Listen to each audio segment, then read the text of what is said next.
If you struggle to make choices, don't worry, because in this video I'm going to show you my 6 methods to making better choices. And we're going to be using the analogy of going to a shoe shop and buying a pair of shoes. So you walk into the shoe shop, you see a pair of shoes that you like, you pick them up and think, should I buy these shoes or not? You're left with 2 choices, which puts you in a narrow frame of mind.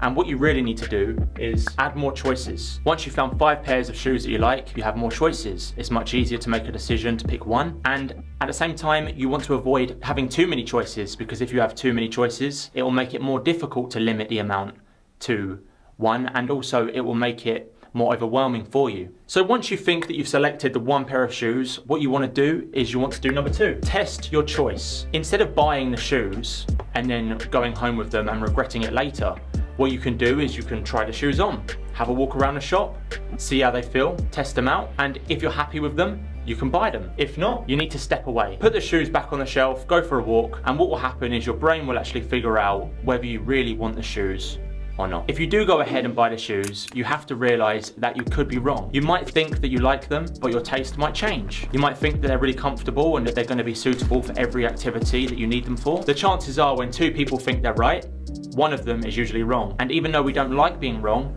it is a part of life. We do get things wrong. We're human, we make mistakes. Number 5, who solved your problem? Maybe you have a friend who has recently just brought themselves a pair of shoes. You can pick up the phone, give them a call and say something like, hey, yeah, I'm in the shoe shop. I'm looking at these different shoes. I don't know which ones to buy. What do you think of these? They will likely give you some great advice that help them make the choice of what shoes that they should buy. And by the way, these methods are universal and can be used in pretty much any decision-making process. Number 6, what would someone else do? And by this, I'm not referring to someone who solved your problem. We've already done that. Now what I'm referring to is maybe another customer who's in a shop, who's in the same situation as you. You know, maybe you could go ask them for advice about what pair of shoes they like. Or you could go the other way. You could find someone who's maybe got more experience than you, more expertise in that area. Someone who works there maybe. That would be a great place to start. Now finally, I'm going to share one bonus tip for you. Instead of or, consider and. I like these shoes and I like these shoes. Should I buy these ones?